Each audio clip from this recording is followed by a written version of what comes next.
먼저 좀 리뷰를 좀 해볼게요. 예전에 뭐 다 했던 거니까 그렇게 어렵진 않지만 우리가 중간에 그래도 갭이 꽤 오래 있어가지고 좀 보도록 그렇게 하겠습니다. 한눈에 보는 구약성경 영대기로 분류. 누가 이 표를 굉장히 잘 만들어 놔가지고 우리가 이것만 봐도 한눈에 구약성경이 어떻게 펼쳐지는지를 볼 수 있습니다. 먼저 맨 위에 내용부터 한번 볼게요. 창조 시대가 나오죠. 창조 시대가 나오고 창조 시대에는 인류의 역사가 어떻게 시작이 됐느냐 하는 그 창조의 내용들이 나오는데 보통은 이게 이스라엘의 역사 이전의 역사다 그래가지고 원역사라고 얘기하고 분량은 창세기 1장부터 몇 장까지죠? 11장. 11장까지가 창조 시대고요. 이제 12장으로 오게 되면 족장이 나타나게 되죠. 믿음의 조상 누가 나오죠? 아브라함이 나오죠. 그래서 우리는 4명의 족장을 만나게 됩니다. 누구죠? 아브라함, 이삭, 야곱, 요셉까지가 이렇게 오게 되고, 그 다음에 이제 이집트의 애굽이죠, 애굽.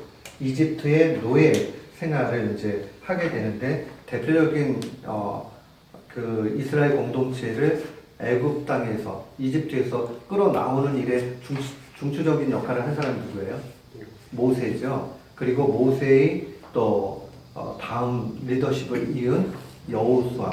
그래서 앞에 이제 책들을 보면 이 창조, 족장 시대, 그 다음에 이집트의 그런 노예 생활에서 벗어나는 그 일들까지를 기록하고 있는 것이 대체로 모세오경, 모세가 기록한 5권의 책이죠. 뭐죠? 창세기, 출애굽기, 레위기, 민수기, 신명기까지. 요 5권의 책이 시대적으로는 이집트 땅에서 나오는 이야기까지가 커버가 되고요. 그 다음에 이제 여호수아로 가게 되면은 가나안 땅에 입성해서 땅을 분배하는 내용들이 기록이 됩니다. 그리고 나서 이 왕의 이야기, 왕이 통치하는 시절과 그 다음에 이제 그 가나안 땅에 정착했던 그 시절의 중간에 시절이 있어요. 우리는 그 시절을 뭐라고 얘기하죠? 사사 시대라고 얘기하죠. 사사는 어떤 번역하는 사람들은 이 사사라는 말을 또 이렇게 좀 바꿔서 재판관이다 이렇게 재판 기록이다 이렇게 얘기하는데 우리가 일반 생각하는 재판하고는 조금 다르고요. 이 사사들의 주된 것은 이 이스라엘 공동체를 바르게 이끌어가는 그런 하나님의 역할을 했는데 제사장적인 역할하고는 달라요. 오히려 더 정치적인 또 일반적으로 그 삶을 이렇게 그 관장하는 그러한 일들을 했어요. 그래서 왜 저지라고 그렇게 번역을 했냐면 재판을 하고 삶을 실제적으로 다루기 때문에 이제 그렇게 하는 거죠. 그래서 여기에 이제 사사기가 들어갔고요. 사사기의 배경으로 쓰여진 책이 또 뭐가 있죠? 룻기가 있죠. 그래서 사사기, 룻기가 같은 쪽으로 모이게 됩니다. 그리고 나서 이제 왕정이 나타나게 되죠. 자, 마지막 사사는 누구죠? 사무엘이 마지막 사사예요. 그래서 사무엘부터 보게 되면 이제 통일 왕국을 커버하게 됩니다. 그래서 사무엘 상하는 다윗 왕을 중심으로 해가지고 이렇게 다루고 있고요. 특별히 사무엘 상에서는 어떻게 왕정이 시작되었는가 사무엘 이야기부터 해서 앞에 첫 번째 왕 누구였어요? 이스라엘 사울, 두 번째 왕 다윗. 그렇게 하는 내용들이 주되게 이제 기록이 되어져 있죠. 그렇게 되다가 이 내용들은 역대상도 마찬가지예요. 통일 왕국에 대한 부분들이 나타나게 되고요.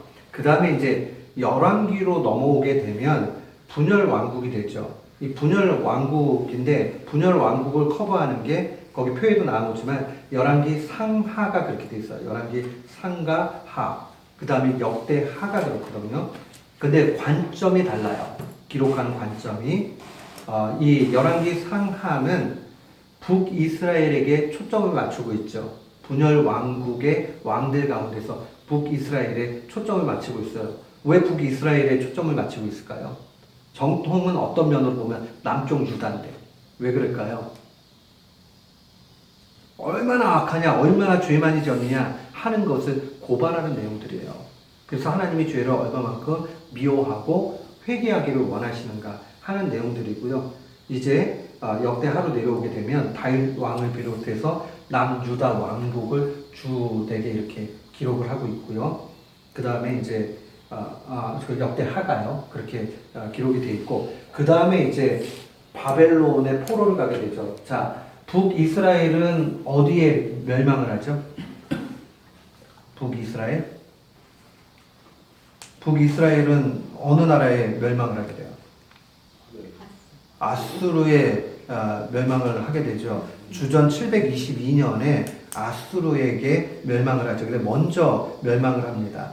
거기 보면은 여로보암부터 해가지고 호세아 왕까지가 북이스라엘이고요. 그 다음에 남쪽은 르호보암부터 해가지고 히드기야까지 하는데 남유다는 한 586년 또 어떨 때 587년 정도로 보는데 그 586년을 저는 보통 그렇게 이야기합니다. 586년에 바벨론의 포로를 가게 되고 바벨론에 멸망하게 되지요. 그래서 거기 보면은 이 바벨론 포로기가 시작이 됩니다. 그리고 나서 대략 이제 536년에서 그 회복 기간이 이제 쭉 이렇게 기록이 되는 것을 볼 수 있어요. 그래서 이 전체 그림이 어떻게 되는지를 좀 볼 필요가 있습니다. 보통 유다 히브리 사람들이 히브리 성경을 일컬어서 타나크라는 말을 사용을 해요. 이 타나크라는 것은 뭐냐면 율법서 토라를 얘기하고 또 그 안에 있는 역사서 그 다음에 선지서 이렇게 세 개를 얘기해요. 그래서 토라 그 다음에 케투빔 느비임 이렇게 해가지고 타나크예요. 순서대로 얘기하면 토라 그 율법서죠. 느비임 선지서고요. 케투빔 역사서거든요.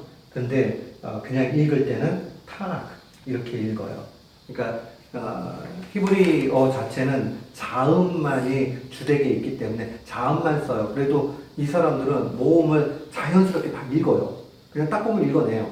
그런데 우리가 보통 타나크라고 얘기하고요. 요거는 티귿은 토라, 니은은 느비임 선지서. 선지자를 나비라고 그러거든요. 나비. 그래서 선지서, 그 다음 케투빔이라고 해서 역사서. 그래서 이렇게 기록이 돼 있고요. 보통 구약 성경을 이렇게 얘기하면서 이 문학 양식으로 나눠서 이렇게 보면 시가서라는 게 들어가죠. 시가서. 시가서 5권이 있어요. 시가서는 왜 시가서냐면 장르로 볼 때에 시 또는 노래로 이렇게 되어 있기 때문에 운율이 있고요. 그렇기 때문에 시가서라는 말을 사용을 합니다. 그래서 욥기 거기 밑에 보면 시편, 잠언, 전도서, 그 다음에 아가서 이렇게 5권이 시가서가 되죠. 장르별로 이렇게 이야기를 하면. 근데 이제 또 내용적으로 사람들이 얘기할 때 지혜서다 이렇게 얘기를 할 때는 보통 지혜서 그러면 뭐를 얘기를 해요? 잠언, 전도서를 지혜서로 얘기를 해요. 근데 지혜서라고 얘기할 때는 내용을 중심으로 해가지고 분류를 할 때 그렇죠. 근데 실상을 보면 시가서는 장르적인 그 구별이지만 분류지만 내용적으로 보면 이 5권 모두를 지혜서로 볼 수가 있어요. 그래서 저는 뭐 잠언 전도서가 확실하게 지혜서의 그런 분류로 볼 수 있지만 욥기도 그 욥의 친구들이 다 동방의 현자, 똑똑한 그 지혜자들이었거든요. 그들의 이야기였고 그러나 그들의 세상적인 지혜자들의 얘기보다 탁월한 하나님의 그 지혜. 근데 그거에 대해서 이야기를 해주고 있는 것이기 때문에 그것도 지혜서라고 볼 수 있죠. 시편은 인생의 모든 것이 담겨져 있고 그 안에는 하나님의 지혜로 사는 사람이 어떻게 형통하게 되는가 하는 것이 드러나 있잖아요. 그렇게 볼 수 있고요. 그 다음에 이제 아가서는 언제나 가장 논란이 많은 책 중에 하나지만 보통은 우리가 해석할 때 그리스도와 교회와의 관계로 해석하는 게 좋아요. 왜냐하면 이게 뭐 읽어보시면 알지만 묘사가 아주 사랑 이야기를 이렇게 하고 있기 때문에 성경에 이런 게 들어가는 게 맞아? 이렇게 생각하는 사람들도 있어요. 근데 그게 예수 그리스도께서 교회를 어떻게 사랑하는지, 교회인 우리가 신랑 대신 예수 그리스도를 어떻게 맞이해야 되는지 그 관점에서 보게 된다면 정말 아름다운 책이다, 그렇게 볼 수가 있습니다. 자, 그 다음에 거기 보면은 오른쪽에 예언서 14권, 그 다음 위쪽으로 보면 예언서 3권 이렇게 돼 있죠? 찾으셨어요? 거기 보면 위쪽에 있는 예언서 3권은요 북이스라엘에서 활약한 선지자들입니다. 그래서 조금 앞서서 있죠. 보면 호세아, 아모스, 요나. 요나가 제일 앞서요. 요나, 아모스, 호세아. 요 사람들은 보통 북쪽에서, 장소적으로 얘기하면 북쪽에서 주로 활동을 했고요.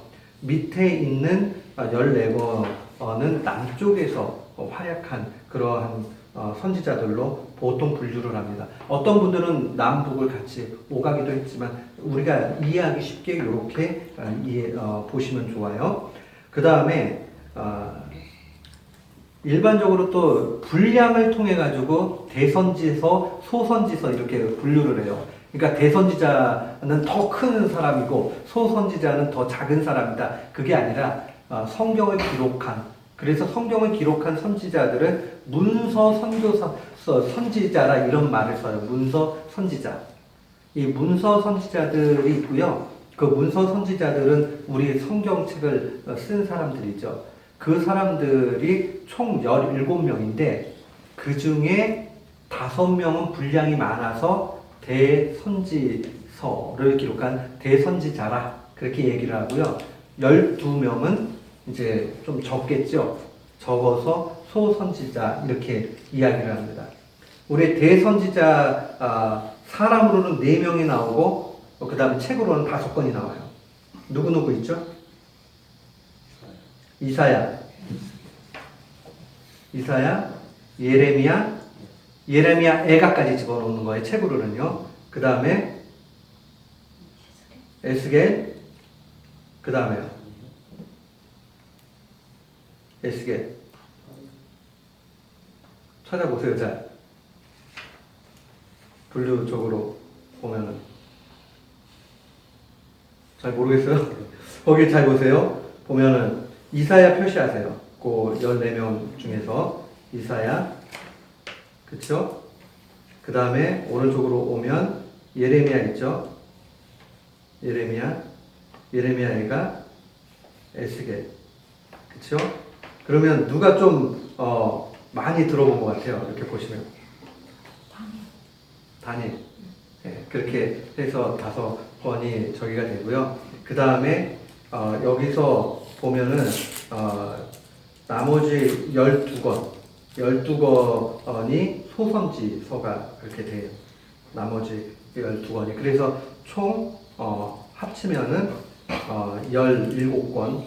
그래서 5권은 대선지서, 그 다음에 그 12권은 소선지서, 그렇게 나눠서 볼 수가 있습니다. 자, 요거 내용들을 좀 보시고요. 그 다음에 이제 제가 선지자들이 어떤 사람들이냐 하는 것들, 그 강의한 또 다른 강의안 있죠? 거기 한번 좀 보시고.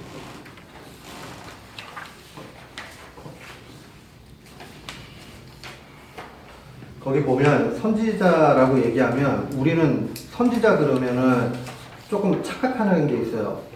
선지자를 다른 말로 얘기하면 뭐라고 얘기하죠? 선지자 다른 말. 선지자 한국말로 선지자라고도 얘기하고 또 누구라고도 얘기해요. 예언자라는 말 들어보셨어요? 예언자? 그럼 여러분들 예언 그럼 무슨 생각이 들어요? 예언.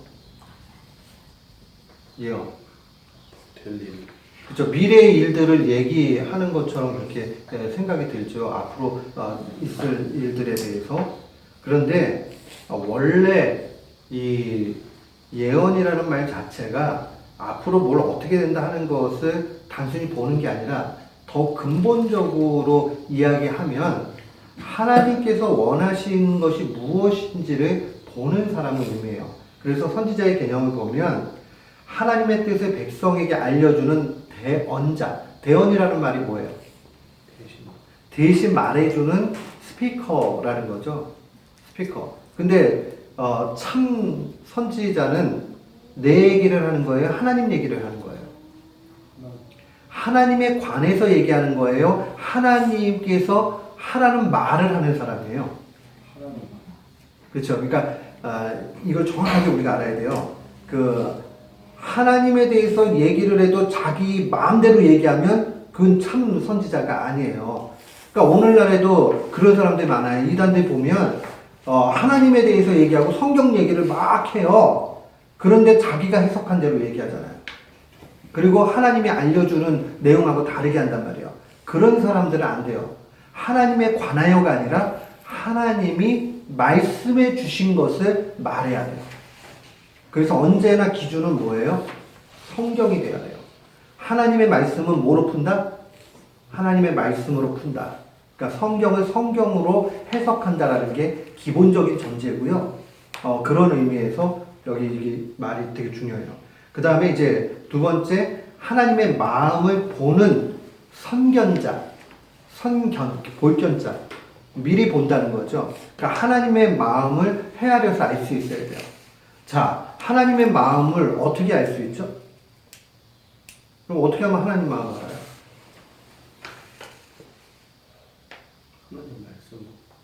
하나님의 말씀을 보고 하나님 마음이 보여요? 훌륭한데? 그럼 못 보는 사람은 어떻게 하죠? 하나님 말씀을 말하는데도 못 보는 사람이 여러분, 그러면 복잡하지 말고 좀 쉽게 생각을 해봅시다. 우리 전사님, 사모님하고 이렇게 있으면 사모님 마음을 어떻게 하면 알아요? 같이 지내다 보면 알죠. 같이 지내다 보면 알아요? 그럼 저기서 잠깐 퀴즈를 낼게요. 같이 지내니까 우리 전사님이 사모님을 잘 헤아려가지고 알아줘요? 아니에요? 그럼 뭐야 지금? 아니요. 그럼 가장 정확한 건 언제 정확하게 알 수 있겠어요? 표현할 때. 정확하게 알려주면 되죠? 나 미역국이 먹고 싶어. 오늘 내 생일이거든? 이렇게 얘기를 하면 오늘 생일이니까 미역국을 끓여줘야 되겠구나 라고 하겠죠, 전사님이. 네. 그래도 안 하면 그거는 참 문제가 있는 거죠. 그러니까 제일 중요한 게 뭐냐면 우리가 하나님의 뜻을 안다, 하나님의 마음을 안다를 뭐 신비적인 일로 생각을 하면 안 되고 하나님께서 말씀해 주시는 것을 보면 정확하게 알아요. 그럼 하나님께서 말씀해 주시는 것을 우리가 정확하게 안다는 말은 구체적으로 우리의 신앙에 있어서 어떻게 하는 걸까요? 말씀 보는 거. 그쵸. 성경을 보는 거죠. 성경 66권은 뭐예요? 하나님의 말씀이다. 그러니까 성경을 봐야 돼요. 근데 우리 이런 거 있죠. 성경을 본다고 다 알아요? 잘 모를 때가 많아요. 왜 모르죠? 하나님이 어렵게 얘기해서 그러나? 하나님이 한국분이 아니래가지고 우리가 한국말을 보다 보니까 모르나요? 왜 잘 모를까요?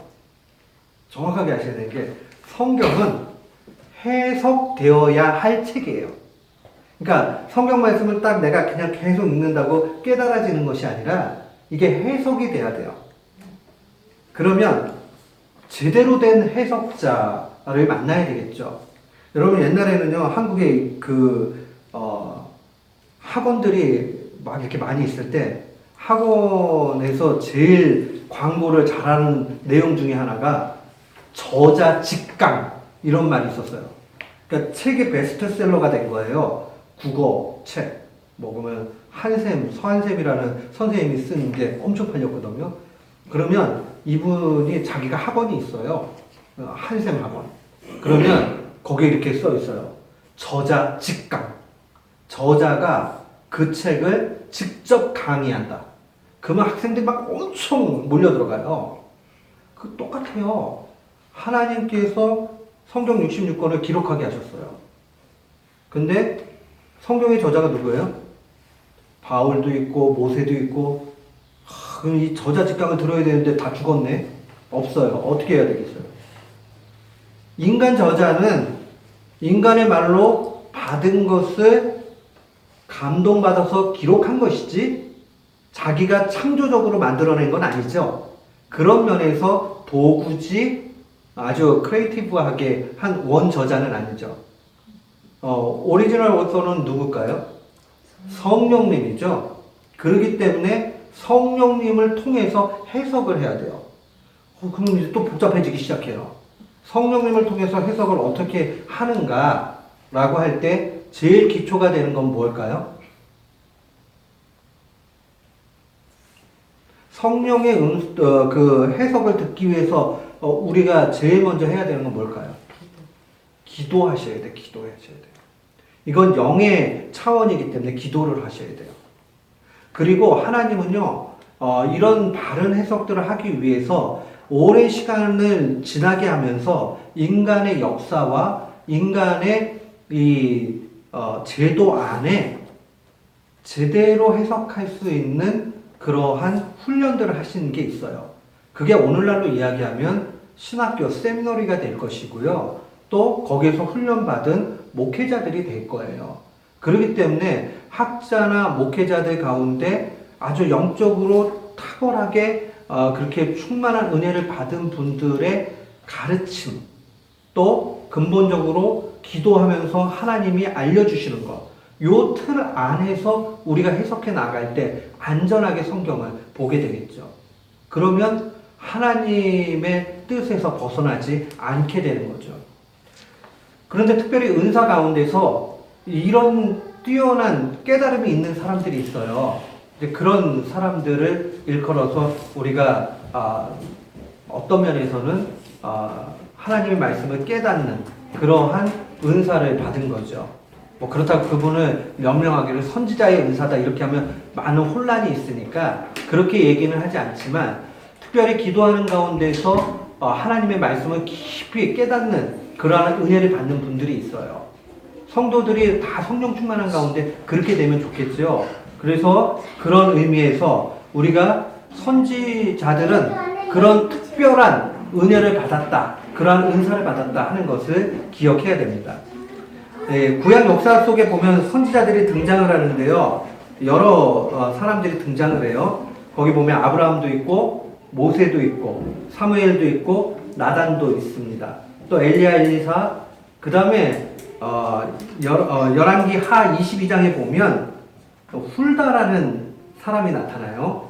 그 열왕기 하 22장 14절 말씀에 보면 거기 있죠. 한번 같이 읽어볼까요?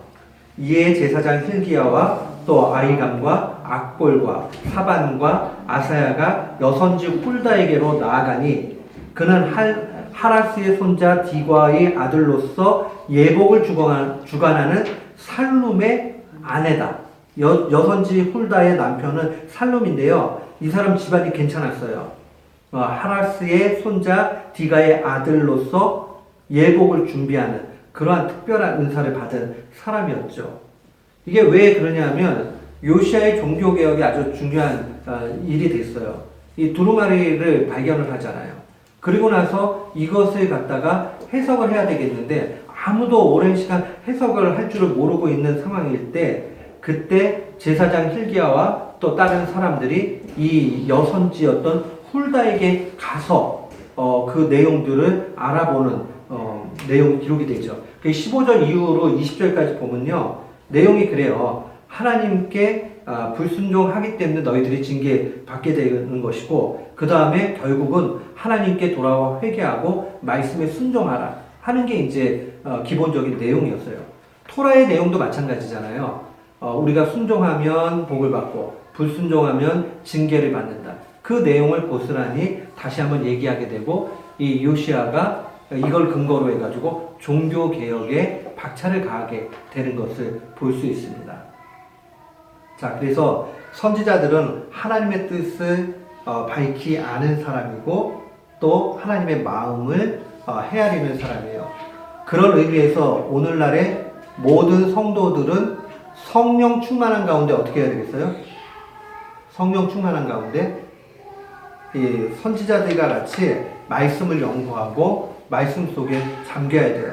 여러분들 이제 한국 교회가 좀 아쉬운 부분들이 있어요. 그게 뭐냐면 기도도 뜨겁고 배움에도 열정인데 스스로 성경을 공부하거나 하는 데에 요즘은 많이 좀 그렇게 가기는 하지만 좀 약한 부분들이 있어요. 그래서 자꾸 미국 목사님들을 만나면 한국 교회에 대해서 물어보면서 한국 교회의 성경 공부에 대해서 굉장히 퀘스천을 가져요.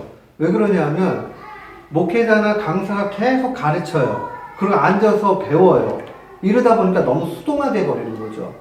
하나님께서 그 순간에 내게 주시는 그런 말씀과 삶의 적용들이 너무 약하다라는 거예요. 그래서 그런 의미에서 우리 교회가 지금 날마다 성경 하잖아요. 그게 어떤 의미냐면 내가 스스로 하나님 앞에 기도하고 나아가면서 내 삶을 말씀 속에 비춰보고 또 말씀 가운데서 실천해야 될 게 무언가 하는 것을 찾고 하는 그 훈련들을 하는 거거든요. 그래서 좀 우리가 날마다 성경 그 자체를 귀하게 여기면서 내가 하나님의 말씀으로 인도함을 받는 게 무엇인가를 깊이 이렇게 경험하면 참 좋겠다 그 생각을 해요. 그러니까 성경책을 가지고만 해도 좋아요. 뭐가 되었던지 간에 꼭 뭐 다른 교재들 참고할 만한 거 뭐 해도 좋고 성경 자체로만도 나는 충분히 가능하다 하시는 분들은 그런 참고 서적들이 없이도 성경을 깊이 보면서 내 삶을 돌이켜보는 게 중요하죠. 그러니까 우리가 이 일들에 힘써야 되겠다는 거 기억을 하셨으면 좋겠고요. 이 선지서를 좀 권별로 공부하기 전에 좀 봤으면 좋겠는 게 참된 선지자도 있고요. 거짓 선지자도 성경 속에는 등장을 해요. 그래서 참 선지자와 거짓 선지자의 기준들을 좀 볼 필요가 있는데 신명기 13장 1절부터 11절에 보면요. 참 선지자, 거짓 선지자. 근데 거짓 선지자를 굉장히 경계하고 심지어는 죽이라고 그렇게 명령이 나와요. 거짓 선지자는 어떤 사람이냐? 결국 하나님을 섬기는 게 아니라 우상을 숭배하게 만드는 사람들은 거짓 선지자가 되고 말아요. 구약에 보면 대표적인 거짓 선지자들 누가 있어요? 바알과 아세라. 이런 사람들, 바알과 아세라를 섬기는 그 제사의 사람들이 있잖아요. 그 사람들이 거짓 그 사탄에게 이끌림을 받아가지고 결국은 그 거짓 신들을 하나님인 양 착각하고 섬기게 만들고 하는 일들을 하잖아요. 그래서 그런 의미에서 우리가 보면 이 하나님의 선지자들, 참 선지자들은 누구만을 섬길 걸 얘기하죠? 여호와 하나님 한 분만을 섬길 것을 이야기한다 하는 걸 기억을 해야 되고요.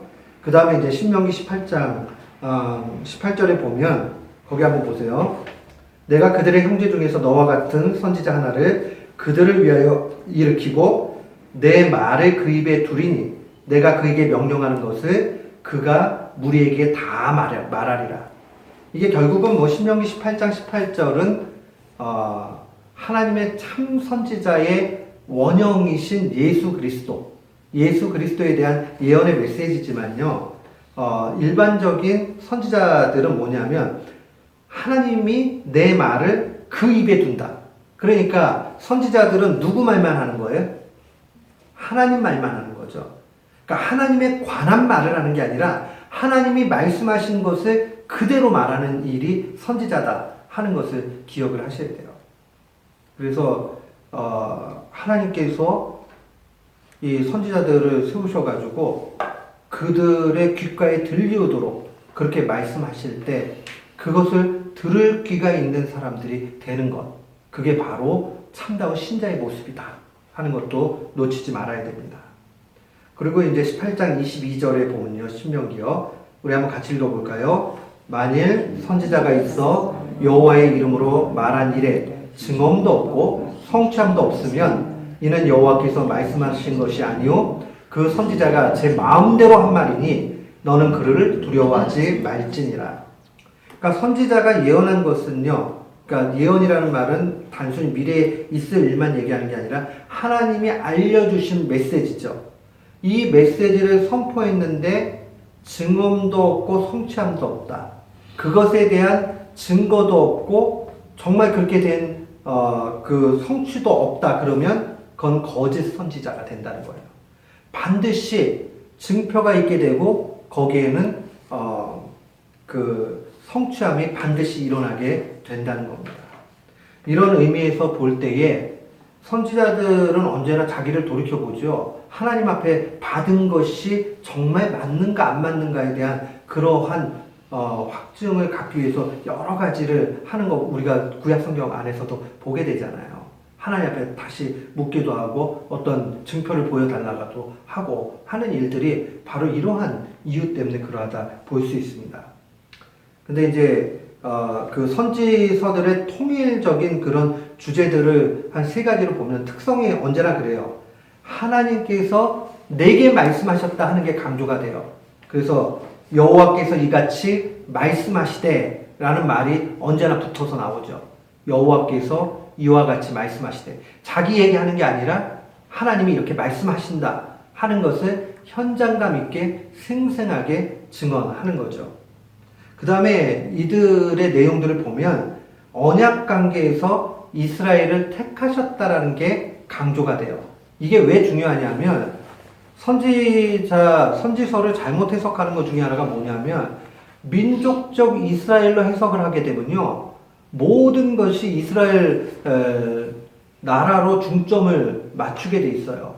근데 성경은 이스라엘 나라를 중점화해요. 근데 그 이스라엘이라는 것은 민족적인 오늘날 1948년도에 독립한 그 이스라엘 아니면 구약 속에 있는 역사적인 이스라엘을 얘기하는 것이 아니고요. 영적인 이스라엘, 그러니까 하나님께서 택하신 그러한 영적인 이스라엘을 표현하는 말이에요. 그런 의미에서 보면 우리는 한민족이지만 우리도 영적인 이스라엘이라는 것은 틀림이 없는 거죠. 근데 이걸 놓치게 되면 자꾸 다른 식으로 해석을 해요. 그래서 뭐 세대주의라고 얘기하죠. 그렇게 성경을 쪼개서 해석을 하고 복음이 유대 땅에서 완전히 다 평만하게 될 때 주님이 오신다. 그건 뭐 하나의 해석은 될 수 있는지 모르지만 오늘날의 국가적 이스라엘의 회복이라고 보기에는 너무 무리가 크지요. 오히려 영적인 이스라엘의 회복 이것으로 우리가 해석을 해야 되겠죠.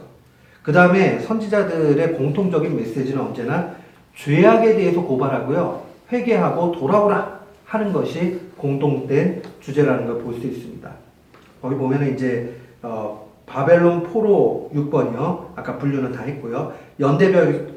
연대적인 걸로 보면 바벨론 포로 이전에 활동했던 선지자들은 요엘, 요나, 아모스, 호세아. 요나, 아모스, 호세아는 언더라인 돼 있죠. 북쪽에서 주로 활동한 선지자들이에요. 이사야, 미가, 나움, 스바냐, 하박국, 포로 이전입니다. 그 다음에 포로기에는 예레미야, 다니엘, 에스겔, 오바댜. 그리고 오바댜에 대해서는 조금 학자적인 논란이 있기도 해요. 요 선지자에 대해서는. 그러나 그냥 포로 시대기로 그렇게 봐도 큰 무리는 없습니다. 그리고 포로 귀환 이후에는 세 선지자를 기억하셔야 돼요. 학개, 스가랴, 말라기. 이렇게 세 선지자가 있다 하는 거 보시고요. 이제 다음 시간부터는 제가 이제 각 권별로 주된 내용들이 어떤 것이고 여기서 우리가 배워야 될 게 무엇인지, 그 다음에 스토리, 선지자들이 갖게 되는 독특한 스토리들이 조금씩 있거든요. 그 내용들을 살피면서 그렇게 각 권별로 보도록 그렇게 하겠습니다. 소선지서를 먼저 다 할 거고요. 그게 다 끝나고 나면 대선지서는 한 시간에 아주 짧게 다 그렇게 다루도록 그렇게 하겠습니다. 자, 제가 기도하고 마치겠습니다. 하나님 아버지, 오늘도 성경 또 이렇게 오래간만에 구약 산책을 합니다. 우리가 다시 기억을 되살려보고 하나님께서 구약의 역사 가운데 어떻게 일하셨는지를 보고 우리도 그 통찰력 아래서 이 땅을 기쁨으로 또 감사로 소망을 가지고 살게 해 주시옵소서. 감사드리오며 예수님의 이름으로 기도드리옵나이다. 아멘. 네, 수고하셨습니다.